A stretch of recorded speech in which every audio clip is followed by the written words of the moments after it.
Sebenarnya dalam mencari rezeki ini banyak sekali dibahas oleh banyak para pendakwah. Dari mulai disuruh baca ini, baca itu, baca ini, baca itu, badai puasa ini, puasa itu, puasa ini, puasa itu, sampai melakukan hal-hal kemusyrikan.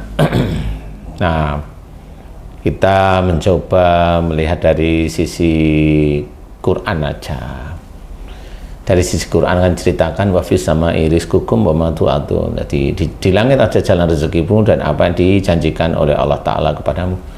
Jadi di langit ada rezeki kita, sebenarnya kita semuanya orang Muslim, non Muslim juga Pak Ustaz? Ya termasuk non Muslim ya. Jadi yang dijanjikan oleh Allah, nah ini yang dijanjikan oleh Allah Ta'ala itu bisa rezeki yang halal, thayyib, berkah, dan juga bisa rezeki yang nanti bisa menjadikan seseorang itu masuk surga. Nah, apa caranya? Bagaimana caranya diceritakan? Innahum kanu qabla dzalika muhsinin. Sesungguhnya mereka di dunia selalu berbuat kebaikan. Nah, kemudian apalagi kanu qalila minal laili ma yahjaun. Orang-orang menyedikitkan tidur di waktu malam. Ini ayat-ayat ini memang kalau nggak dijelaskan banyak yang tidak tahu. Kemudian wabil asarihum yastaghfirun. Ini saya ambil ayat-ayat yang pas. Walaupun ini urutan satu surat, tapi yang pas di titik-titik itu ya. Dan di penghujung malam mereka senantiasa memohon ampun. Kemudian wafi amalihim haqqul lisaili wal mahrum.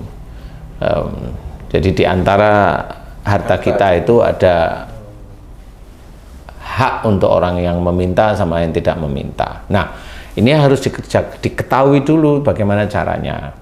Dari mulai kita disuruh berbuat baik sama Allah, kemudian menjadikan tidur di waktu malam, kemudian di penghujung malam memohon ampun sama memberikan harta. Ini yang mana? Ini bisa saling tukar nanti. Ayat ini nggak harus urutan seperti itu. Maksudnya itu dalam memberikan, di dalam kita mengerjakan sehari-hari. Nah, umpamanya kalau memang kita itu sudah menikah atau ya sudah punya anak, ya lumayan sudah remaja umpamanya, kok kayaknya seret ya, yang dipakai apa? Banyak, dua hal itu bisa dipakai berbarengan. Dua hal, yang satu itu adalah innahum kanu qabla dzalika muhsinin, sesungguhnya mereka di dunia selalu berbuat kebaikan. Ini dipakai aja, berbuat baik itu yang bagaimana ya, sholat, ya baca Quran, ya puasa, kemudian menghormat orang tua, menghormat istri, menghormat suami, itu tetap seperti itu. Kemudian mengajarkan anak-anaknya itu pelajaran-pelajaran agama yang baik, nah, orang tuanya sebagai imam, itu dikerjakan, itu berbuat baik. Kemudian salah satu hal, kalau memang kita itu belum diberi rezeki yang pas menurut kita aja, bukan menurut pekerjaan ya. Kalau menurut pekerjaan ya begitu-begitu aja. Nah, ini menurut kita itu kurang ya, kita harus koreksi. Salah satunya itu tadi, yaitu wabil asarihum yastaghfirun. Jadi di penghujung malam mereka memohon ampun. Penghujung malam ini adalah tanda dari Allah Ta'ala seseorang itu untuk mengerjakan sholat sunnah tahajud umpamanya, atau qiyamul lail istilahnya ya. Silakan di situ. Dan itu senantiasa mohon ampun. Jadi dua ayat ini bisa dikerjakan berbarengan. Jadi yang pertama dia kerjakan untuk sholat malamnya, kemudian dia selalu memohon ampun aja.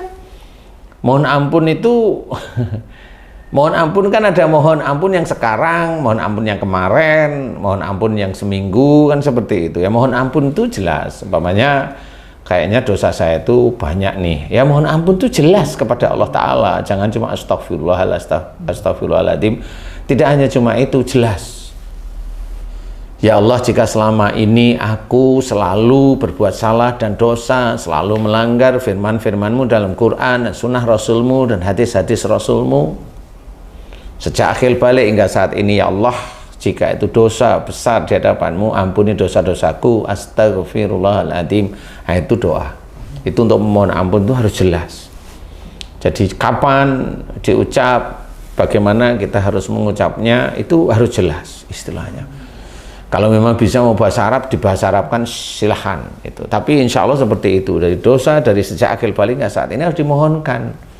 Dosa kepada siapa? Kalau memang mau dirinci silahkan. Dosa pada ibu bapakku, dosa pada kakek nenekku, dosa pada saudara-saudaraku. Boleh silahkan dirinci lagi. Nah, di titik-titik itu mohon ampun itu jelas. Terus berkali-kali, jadi di satu kesempatan selesai sholat sunnah tahajud itu mohon ampun itu ya nggak cuma sekali atau 3 kali, ya sebanyak-banyaknya lah. Memohon ampun itu mamanya kayak kamu tuh. Kamu tuh umurmu berapa? 56 mamanya ya. 56, selama itu melakukan kesalahan itu berapa hari salah, itu dihitung berapa hari. Boleh dimintakan ampunan dosa-dosa masa lalu oleh Allah Ta'ala, itu disuruh senantiasa mohon ampun. Nah, kita juga harus taktis. Jadi mohon ampun jangan cuma hanya astagfirullah, boleh nggak salah, tetapi harus serius di titik mana kita melakukan dosa. Kita ngikutin hadis Nabi, di mana hadis Nabi itu menceritakan bahwa setelah akhir balik, nah anak itu akan ditulis amal baiknya dan amal buruknya. Nah, berarti di titik itulah kita mulai mohon ampun. Harus taktis cara berpikir kita, karena bagaimanapun juga hadis Al-Quran itu bisa kita pikirkan. Nah, disitulah mohon ampun. Kemudian berbuat baik terus, jalanin aja kepada istri, kepada orang tua, kepada anak, kepada saudara. Mana yang kurang dulu mamanya. Nah, kalau memang yang kurang di istri, ya diajari istri yang baik. Jangan istri baru ngambek sebentar ikut ngambek, lah ngapain, kan seperti itu. Nah, kemudian baru mulai ini udah, kemudian kanu khalilan minal lail ma yahjaun. Jadi ini intinya adalah orang-orang yang menyedikitkan tidur di waktu malam. Ini maksudnya adalah orang yang mendatangi taklim, orang yang sering kajian istilahnya. Kalau zaman Nabi kan ya Nabi dari mulai fajar sampai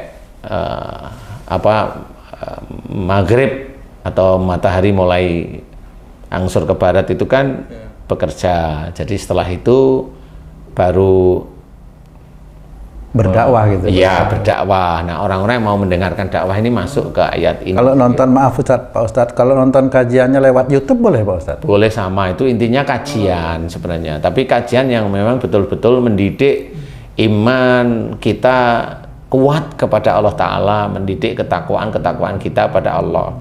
Jadi kalau momennya YouTube isinya menjelek-jelekan saudara kita yang lain, nggak usah dibahas, nggak usah iniin. Orang yang seperti itu pasti dia setiap harinya tetap insya Allah masih banyak kesalahan yang dia harus mohonkan ampunan kepada Allah Ta'ala. Boleh kajian-kajian silahkan, lewat YouTube boleh. Intinya adalah mau mendengarkan kajian yang baik. Ya, dari mulai kajian sholat, dari mulai kajian wudhunya, dari mulai kajian puasanya yang baik, jelas.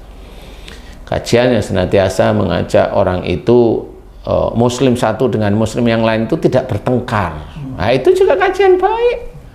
Ya, tegas di dalam menegakkan syariat, umpamanya ya tegas. Jadi jangan kita itu main-main istilahnya. Jangan main-main kalau umpamanya ada yang bentukannya tegas umpamanya. Ayat tegas itu kayak begini nih. Wa ma asabakum min musibatin fa bima kasabat aydikum. Nah, ini diceritakan bahwa apa saja musibah yang engkau terima itu disebabkan dari buah tanganmu sendiri. Ini ayat tegas sebenarnya. Jadi semua musibah yang diterima seseorang, dia manusia biasa kayak orang non muslim atau muslim, ini disebabkan buah tangan kita sendiri. Itu tegas dan harus diakui. Nah, kebanyakan nanti sebagian orang muslim nggak mau mengakui, wong dia nggak punya dosa merasanya. Nah, ini dia pelin-pelan di hadapan Allah Ta'ala, berarti orang muslim itu tidak mau mengakui ayat itu. Nah, kalau orang muslim itu tidak mau mengakui ayat itu orang itu sudah dianggap oleh Allah Ta'ala kafir di ayat itu, tidak mau dia menerima. Istilahnya gitu. Loh, kenapa kok bisa seperti itu? Ya memang dalam Quran memang diceritakan seperti hal-hal tersebut. Jadi atiullaha wa rasul fa in tawallau fa innallaha la yuhibbul kafirin. Jadi di sini Allah sudah menceritakan taatlah kepada Allah dan juga Rasul. Fa in tawallau, jika engkau berpaling itu sebenarnya tahu tapi nggak mau dia nanti. Suatu ketika nggak mau dia. Berpaling dia dari ajaran Rasul, berpaling dari ajaran Allah. Fa in tawallau, jika engkau berpaling, maka sesungguhnya Allah tidak menyukai orang-orang yang kafir. Nah, itu dianggap sebenarnya itu mau yang kafir beneran atau yang kafir satu ayat, tetap aja dinilai oleh Allah Ta'ala seperti itu. Makanya kita belajar. Kalau tidak tahu, ya harus cari tahu. Bagaimana kita besok itu di akhirat itu betul-betul selamat. Nah, disinilah kita harus memahami, hati-hati kalau itu memang ayat Quran yang diberikan. Kayak umpamanya ayat Quran itu menceritakan ya ayuhan nas. Ya, kalau Allah sudah bilang ya ayuhan nas, ini untuk manusia. Manusia itu tetap ada dua, satu muslim, satu non muslim. Bukan ya ayuhan nas, yang muslim nggak ikut lah. Gimana? Muslim berarti bukan manusia kan gitu. Nggak boleh seperti itu. Jadi dia harus pahami kalau nas itu berarti semua manusia.